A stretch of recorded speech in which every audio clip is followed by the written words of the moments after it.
Ayan, mga kababayan, hinihintay po natin ang ating special guest ngayon. Nasa Tagaytay siya. Si Boots Hanson, Roa Rodrigo, partner Ricky. Andito ka rin. Magandang hapon, Tita Boots. Hi, Wala pa siya, hinihintay po natin siya. Ay, naku, sorry, local ako. Ayan, Boots! Hi! Where's your video? Wala. So, anyway, mabuti may phone patch tayo. Sayang, Boots, hindi pwede mag-video ka o turn on your camera. Wala. Phone patch. Hindi Ay, hindi kaya pwede. dito. Wala yung Sayang. pinapuntahan ko na ngayon kapitbahay namin. Baka pwede ako doon, pero para pumunta pa ako doon ngayon, baka mauubusan na tayo ng oras. Welcome po. Tita Boots. Welcome. Dapat may part po tayo, Ano na Boots. lang, Cory tsaka Ricky. Let's go ahead with the interview, whatever. And then, ano na lang, maybe next week or the week after, ulitin natin ito. Oo. Okay. Yan, sige. Nasa ka banda, Tita Boots? Pakita natin yung picture, yung picture ng Nagpadala na Libro. ating libro. Boots Hanson. Rodrigo. Saan yun? Yan. Yan mga kababayan, si Boots, siyempre, mahal po natin ang isang actress, columnist, editor at lecturer at ngayon, book author na si Oy. Boots Hanson, Roa Rodrigo. Ayan. At saka yung ang pamagat ng inyong libro ay Grateful. Grateful. Galing. Yes. Boots, yes. bakit Ako, thank hindi you for helping me promote it to our readers and our listeners and our readers. So, Tita Boots, is this your Alam first natin, book? proceeds ng libro mo ay my first ang beneficial ang ito, nasa bucket list ko. Alam mo naman, Ricky, Cory, di ba sabi nga nila? Para Oo. sa isang babae, para makompleto ang buhay niya, dapat magkaroon siya ng anak, o 4 na yung anak ko. Dapat magsulat siya ng libro, o ayan na yan. Yeah. Dapat magtanim siya ng halaman. pagtanim ng Tanim. Hindi ko kaya yung magtanim. Pero pag hinawakan ko ang halaman, namamatay. Kaya mo magtanim ng puno, andiyan ka sa Tagaytay? I tried pero namamatay. Brown thumb talaga ako. Dapat kumuha ka na ng seedling, di ba partner Emmer? Dapat seedling. Yes. Yes, ma'am. Grateful. Mabuti na lang si Kim, my husband, Attorney King Rodrigo. Medyo magaan ang kamay sa halaman. Pag siya nagtatanim, nabubuhay. Kaya ang sinasabi niya sa akin, huwag ko daw hahawakan. Do not touch my plants. Just look. Mainit ang kamay mo. Oo nga. Pero, Tsaka ano nga sabi nga, di ba sabi kakausapin mo yung halaman? Pag kinakausap ko daw, kinukwentuhan ko ng horror stories kaya namamatay. Naku, bawal yun. Ayan, pinag-uusapan din natin yung mga punong pinutol dyan sa Quirino, President Quirino Avenue. Yes, pati monument yung ma'am.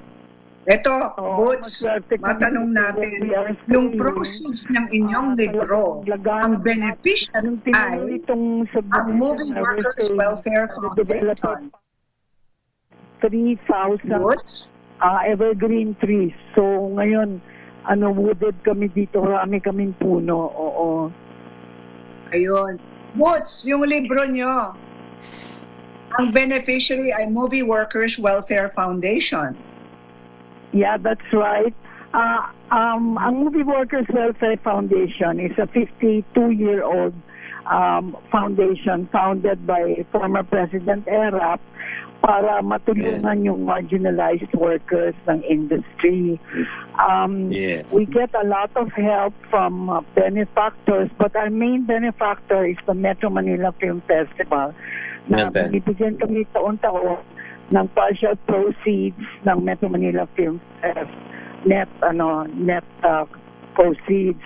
But we have to do things on our own. We have to outsource kasi kulang din naman yun. Kasi meron tayong mga 4,000 members na tinutulungan with health and welfare benefits. So, siguro,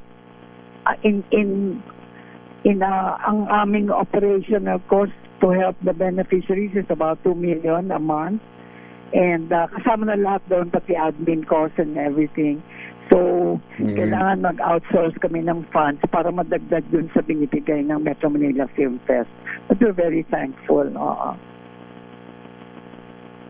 Sinusuportahan ng industriya yung mga movie workers sa proceeds sa mga pelikula? Wala bang ganun? Itong Mowal Fund ay kapartner ng Metro Manila Film Fest under MMDA. So, we are the beneficiaries where the MMFF entries and the festival is concerned. But on the overall, merong mga ahensya ng gobyerno na tumutulong din sa film industry katulad ng Film Development Council of the Philippines, ang Film Academy of the Philippines, merong mga film creatives na foundation or agencies. So all of these put together are helping the industry. But in particular, ang Mowal Fund, 52 years na ay tumutulong sa pagbibigay ng health and welfare benefits katulad ng medical reimbursements, housing, death benefits, hospitalization. Yon, nakasuspensible talaga yon. At meron kaming subsidiary, ang Mowal Fund Film Institute, na tumutulong para dun sa mga gustong mag-aral ng filmmaking on subsidized rates. Oo. Okay. Ma'am. Ang head ng Mowal Fund, ang pinaka-presidente. I'm sorry? The head. Sino yung presidente ng Mowal Fund ngayon? Okay, we have a board.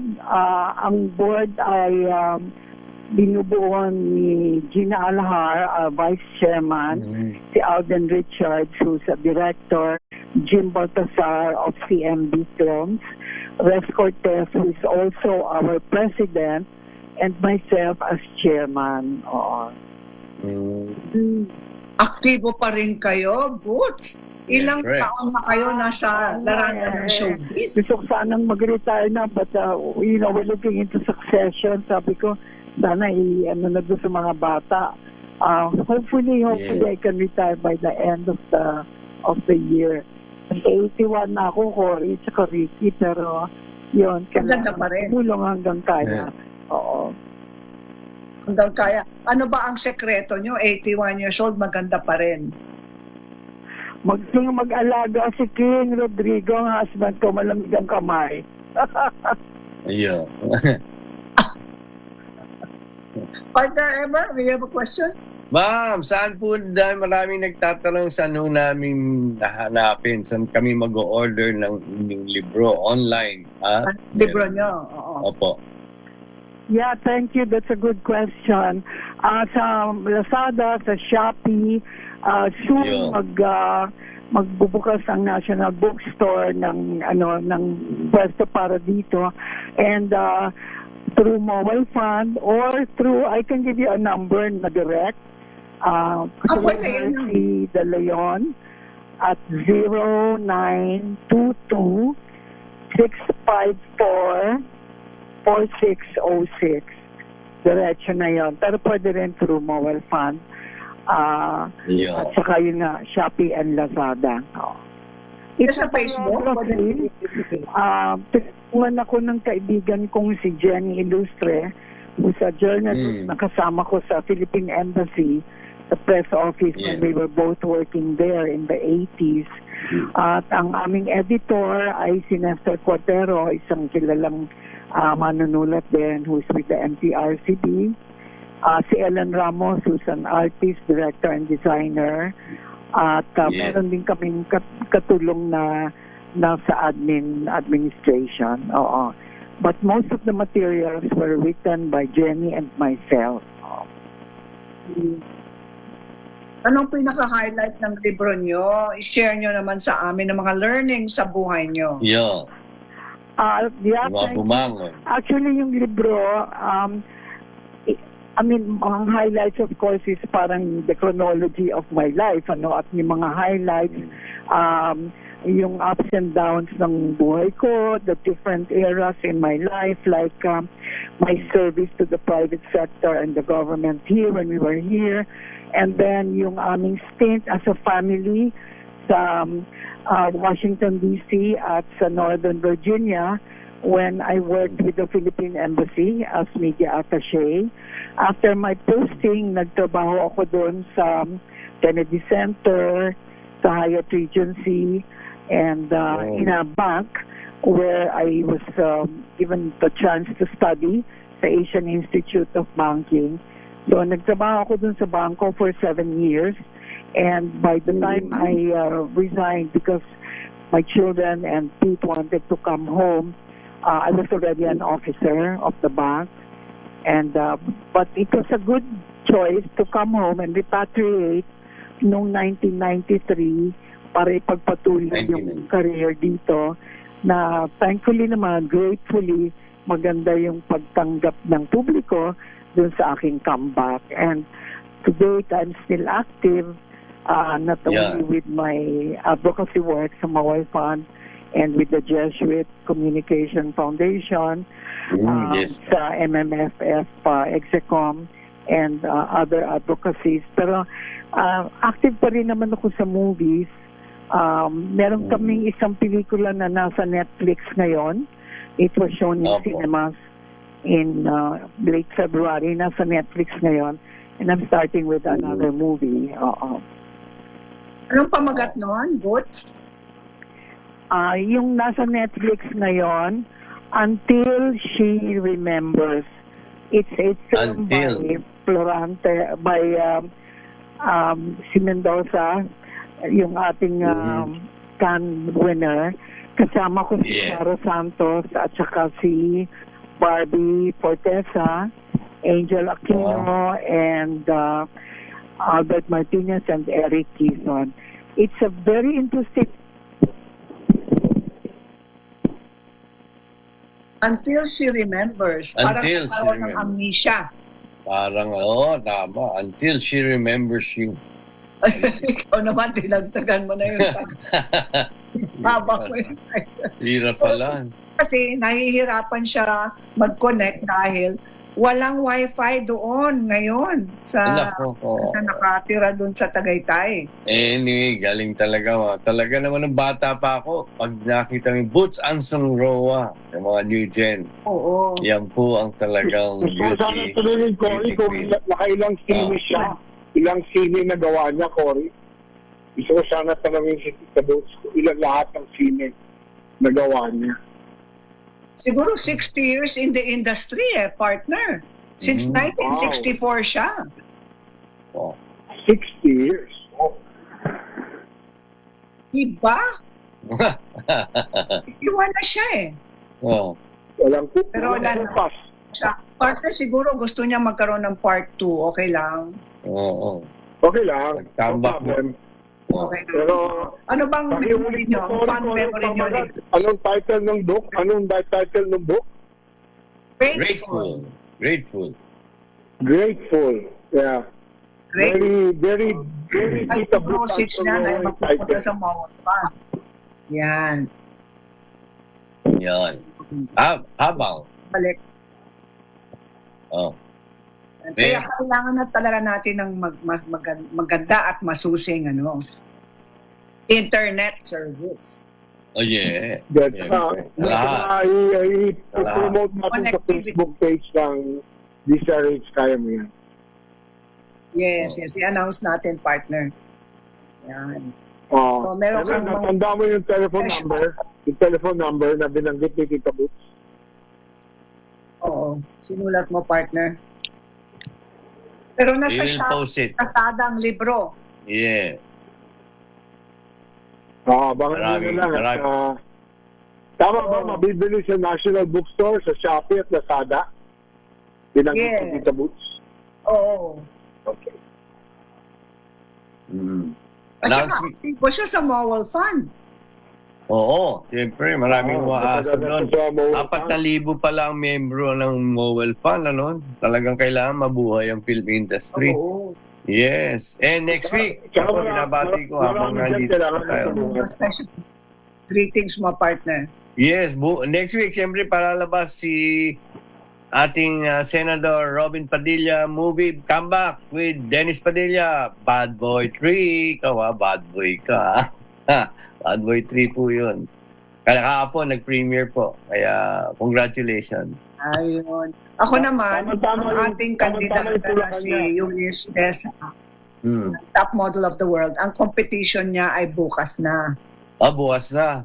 Umaga. Lalaban siya sa top Wakit. model of the world. Nasa Egypt siya ngayon. So, the best of luck sa ating candidate, ating beauty queen na si Mutya Queen Eunice Desa. Good luck to you. Good luck, Mutya. Here, share with you, mga kababayan, please, isang dasal para sa panalo ng tsaka tagumpay ng Pilipinas sa top model. Yeah. Oo. May public service lang. May nagpadala ng sulat kasi sa akin eh. Sana pinatawagan yung John Lloyd Labhao. Isang bata, tiga-trigsyan sa Purok bilang silang sa Kauswagan, Dipahan, Zamboanga, Sibugay. Nandiyan ang DSWD na tutulong sa Lunes para magkaigi-igi kayo. Kasi naparusahan yata na something, diba? Marami kaya hinahanap ang caretaker niya ngayon. Ayun. Okay. What other announcements, partner Ricky, you have? Wala na. At abangan nyo kami tuwing Sabado, alas 4 hanggang alas 5 na hapon. Go ahead, Emer. Yes, of course. Papagaling ka, Hill Francis, ating brother-in-law. And of course, siyempre, yung mga tuloy lang papanood sa atin lahat, mga Kaya Mo Natics. Maraming po salamat sa buong mundo na nanonood ng Kaya Mo Yan. Ako po si... Congratulations din kay former Senator Nikki Cosateng sa graduation, sa commencement exercises ng kanyang mga graduates sa Diliman College. Yeah, nakita ko nga talaga. Mahusay pa, magaling magsalita si Senator Nikki. Oh. Magaling. Mm-hmm. Sana At saka Yes. isa pa, happy wedding anniversary kay Raymond, kay Professor at Dr. Raymond Arcega. Oy, Arcega. Oo nga. Congratulations sa mga kinakasal ngayon. At next week, siyempre, pamangkin ko pa isa, Pineda. Congratulations. We have Happy to... birthday sa lahat na may birthday ngayon din. Of course! Dami-dami niyan. Junior, seniors. Happy, healthy at iba pa lahat. Okay, partner, wala na tayong oras. Okay. Mag-goodbye na po tayo. Marami pong salamat sa ating partner. Ricky, would you like to close? Partner Ricky? Partner Ricky. Okay, maraming salamat mga kababayan at magkita-kita ulit tayo sa susunod na Sabado sa inyong paboritong show. Ang Kaya Mo Yan! Happy weekend po. God bless! Yes. Wala